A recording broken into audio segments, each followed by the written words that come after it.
Trump thought Canada would roll over. He was dead wrong. When he slapped tariffs on Canada, he probably expected some complaints, a little pushback maybe, but instead Canada hit back hard, and now it's threatening something Trump never saw coming: US access to Alaska. That's right, one bold move by Canada could make Alaska feel a whole lot less American. But how did it come to this? And just how far could Canada go? Let's break it down. Alaska is a huge state, 663,268 square miles of rugged wilderness, glaciers, and some of the most mind-boggling geography in the US. You know what else is mind-boggling? Alaska is one of only 2 US states that isn't connected to the lower 48 by land. We're basically talking about a distant cousin of the US, sitting all the way up there, separated by a whole lot of space. But guess who plays a huge role in making sure Alaska is still somewhat part of the US? Yep, Canada. Alaska's only land access to the rest of the US runs through the Great White North, so to get from Alaska to the continental US you have to go through Canada, whether by road, rail, or sea. Air travel is the only exception, but even that's tricky. While it's possible to fly directly to Alaska from some US cities, most flights still need to cross Canadian airspace. So unless you're willing to take a very roundabout route, Canada's presence is hard to escape. This especially applies to land transport. Alaska shares a massive 1,538-mile border with Canada, stretching from the icy Arctic Ocean all the way down to the Pacific. You've got the Yukon Territory and British Columbia on the east side of Alaska, and the whole thing's one massive stretch of terrain that makes most people wonder why anyone would even want to live there. But hey, it's home to about 740,000 people, so they probably make it work. But seriously, let's talk about that border. It's no friendly, neat little line like most international borders. The thing's practically invisible in places, like on the summit of Mount St. Elias, towering 18,008 feet above sea level. In other places, it's more like a giant obstacle course. That's why the International Boundary Commission had to trek some of the most remote and unforgiving landscapes on the planet just to mark the border. In some areas, the commission cut through forests and mountains with metal cones, and in others, the boundary goes straight through the middle of the mountains, where no one in their right mind would want to build anything. Still, the boundary is there all right, marked and crucial to everything. The insanity of large portions of the Canada-Alaska border only underscores the importance of roads connecting Alaska to Canada, and thus the US. Essentially, Canada's got the power to hold the US state hostage in a way that no one else can, and trust us, Canada is well aware of this. So what is Canada doing with its role as Alaska's gatekeeper? Well, it's coming for trucks trying to make their way from the US to Alaska first. Granted, it's not the entirety of Canada that's targeting Alaska in this way, it's mostly one province. It's British Columbia, the towering might of Canada's western realm. The province shares its northern border with Alaska, making it the key land link between the US state and the rest of Canada. Without British Columbia, the state of Alaska would essentially be an isolated entity with virtually no access to land-based transportation. And if the Premier of British Columbia, David Eby, gets his way, US truckers will get to experience the isolation firsthand. Namely, Eby is preparing to impose tolls on commercial trucks traveling through the province on their way to Alaska.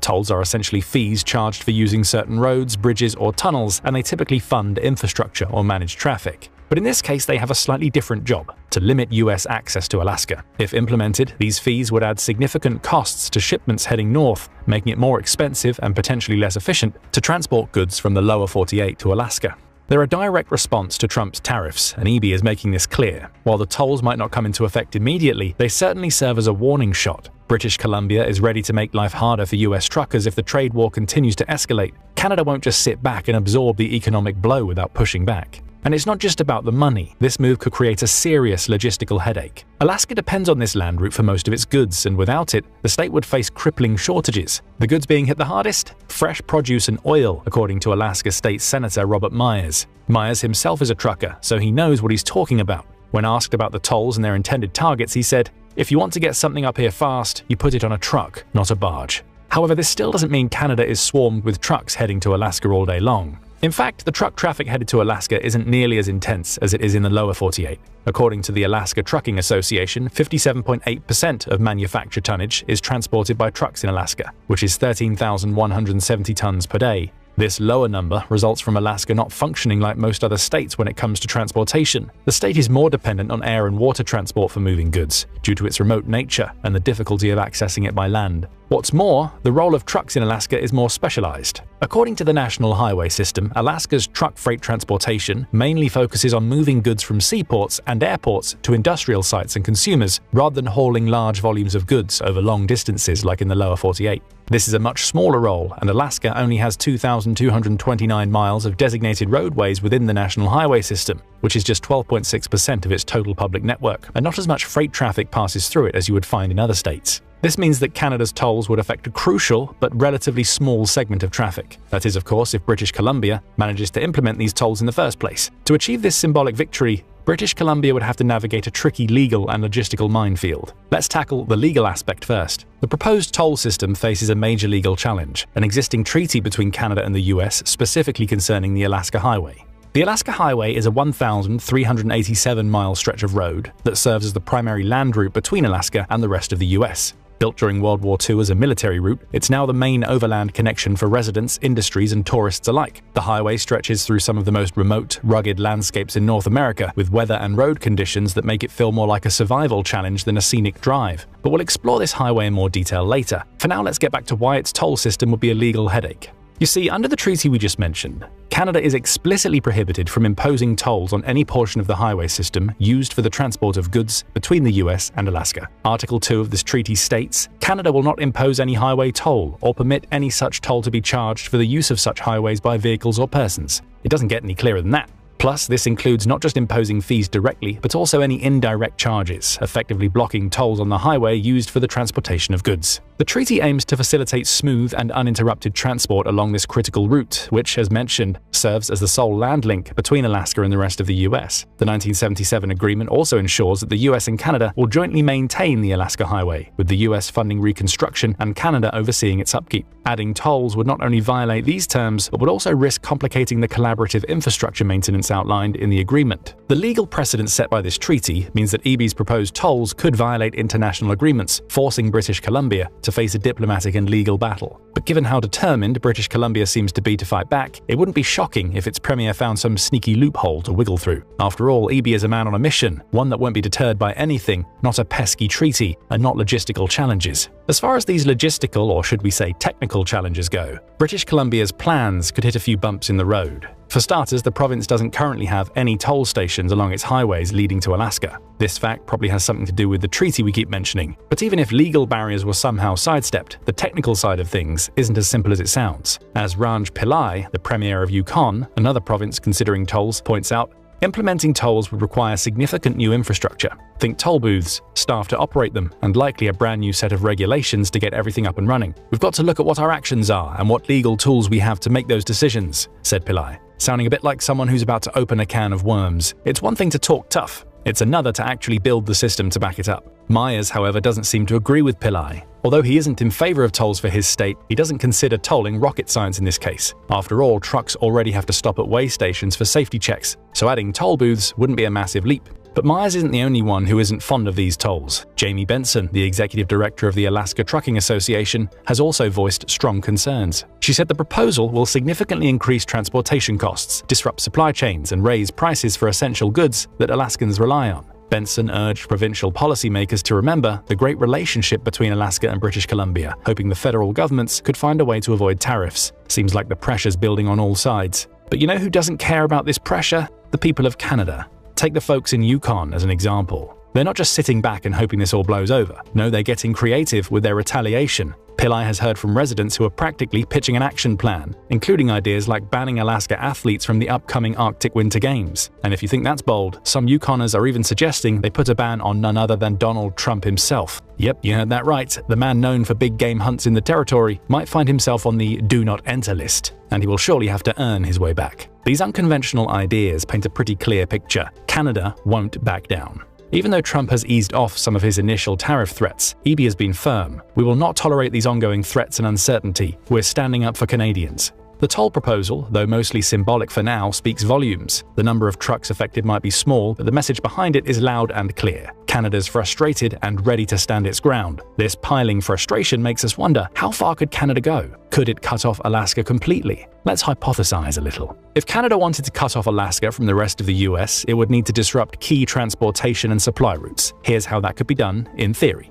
First up, blocking land access. With the tolls we discussed, Canada is already making moves in this department, but a true blockade would mean something much more drastic, closing down the Alaska Highway. cutting off the only major overland connection between Alaska and the lower 48 states. As mentioned, this highway is a lifeline for everything from fuel to food to industry in Alaska. So you can imagine the chaos if Canada decided to pull the plug on it. After all, Alaska is already struggling with accessibility. Some parts of the biggest US state, like the town of Hyder, depend entirely on Canadian infrastructure. You can't drive into Hyder unless you go through Stewart, British Columbia, or hop on a float plane. Block that road and you've isolated entire communities. Throw in the fact that parts of Alaska are only reachable by road through Canada, Haines and Skagway come to mind, and you can see how shutting down the highway would disrupt the entire region. But let's be real, could Canada actually pull this off? Technically, yes. Almost 80% of the Alaska highway lies on Canadian soil, which gives the country significant leverage. But a blockade would mean shutting down a road that's responsible for nearly all the goods and services that move into and out of Alaska by land, which wouldn't be without consequences.